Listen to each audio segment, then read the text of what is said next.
Hey guys, I ran up on this video Serious question. by asking all the man. He's really doing good work. And he's talking about is buying a home a scam or is it an investment?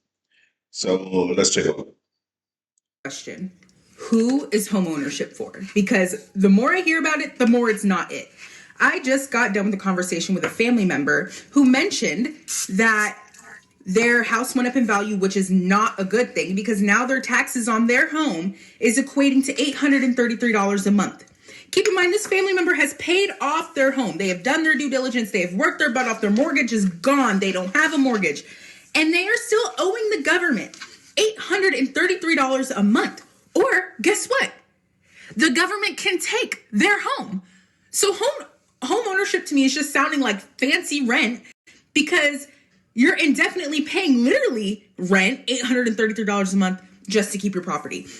That does not make me want to work hard to buy a home. That sounds like a literal scam. I'd rather give my money to a landlord and have a lot less headaches than give my money to the government for the same reason. Yeah, a lot of people don't realize that when you actually go and buy a home that you're living in, your first landlord is the bank. You think that you've just got out of working for a landlord. No, now your first landlord is the bank, and your second landlord is the government, and the government never goes away. First landlord, you might get rid of him in anywhere between 15 and 30 years. That's the bank. Second landlord never, ever, ever goes away. And as the property value goes up, you got to be, like she said, you got to pay those fees.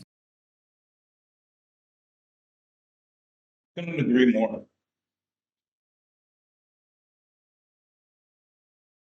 I'm torn between the two though, to be fair. Renting versus owning. Well, let me give you the advantages of owning a home. Number one, it's stable. It's somewhere where you and your children can live in and be, you have way more space than an apartment. You get home appreciation. It's basically everything you pay to your mortgage is tax deductible. That's a big deal. That's a big deal, right? So if you're paying $3,000 a month in rent, so that $36,000 is basically a tax write-off. So if you're making $150,000, they can only tax you on 114. It's a big deal. It's a big deal. Of course, you got your appreciation and so on and so forth. So you could buy a home today for $500,000, and in the next 5 years, it could be worth 700,000.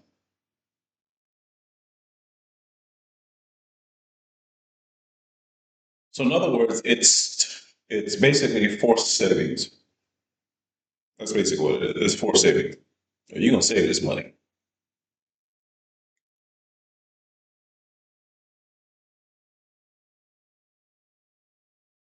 However,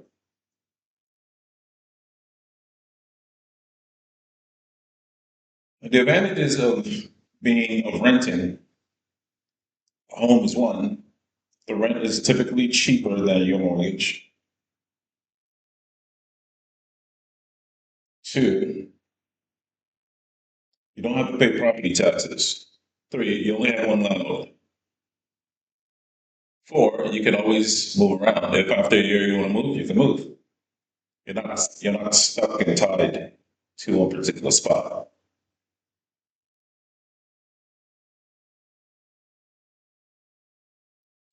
Five, a mortgage can devastate your credit. Rent, it'll hurt your credit, but not as much as a mortgage. That'll devastate your credit.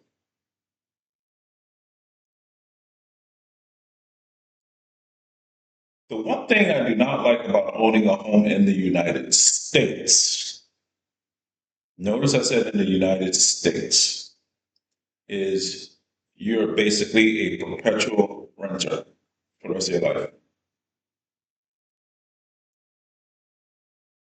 So God willing, if your home appreciates to, let's say, $2 million in say 10 years, For the rest of your life, you're gonna have to spend property taxes are between 1% and 2%. So you're gonna have to spend for the rest. You're gonna have to pay for the rest of your life. It's between 20 and 40%. Sorry, between $20,000 and $40,000 a year for the rest of your life, as long as you own that home.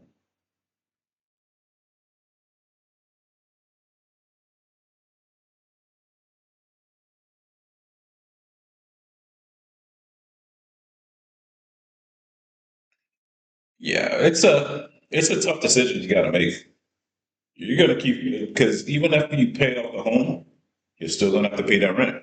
Sorry, that tax, which basically is a rent for most people. So you never get away from renting if you own a home. You never do.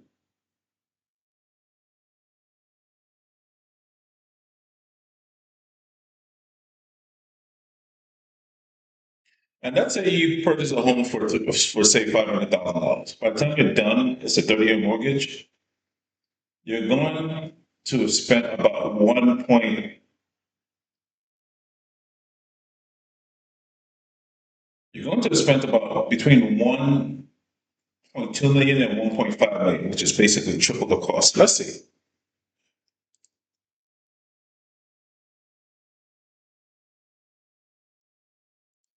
If I buy a property for $500,000, uh, what do I want to ask? So,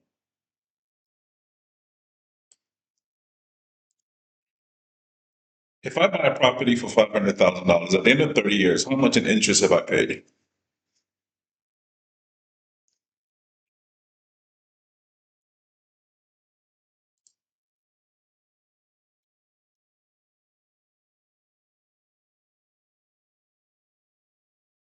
You see that?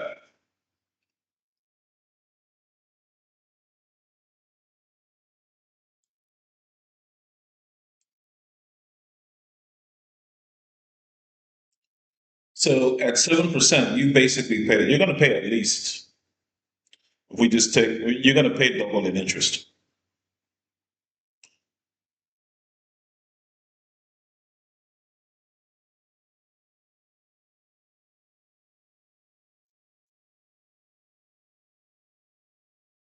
So that's with the new Trump thing that he's talking about. Let's do 50 years. What was I going to say?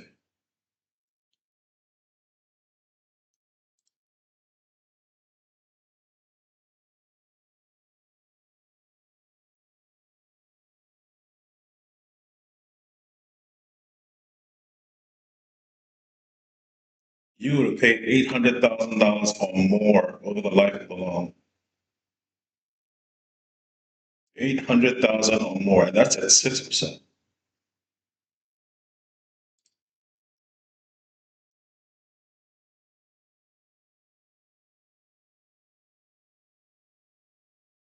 Wow, you see this? So if you get 7%, you're gonna actually 6%, you're gonna pay. This is a 50-year mortgage. The interest alone, you're gonna pay $1 million in interest over 50 million. Oh, sorry, over 50 years. $1 million in interest.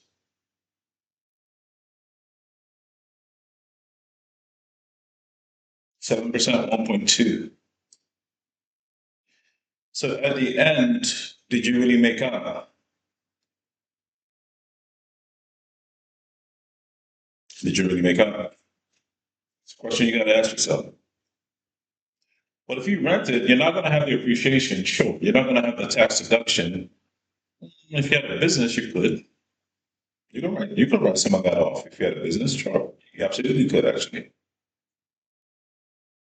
So what would be my final analysis? I would say I would let you just have money to splurge. I wouldn't even buy a property in the United States. But if I was to buy a property in the United States, I would certainly just pay it off. Just pay it off. If I had the money, yeah, just buy cash. Why do you have to spend one dime of interest? Right? I would just pay it off. Just buy it and pay it off. So, right, but still, even after that, dog, you gonna pay that rent, dog, in form of property taxes. You're gonna pay that. You're gonna pay that thing. Mm-hmm. You're gonna pay that thing. You're gonna pay that thing. So, what's my advice?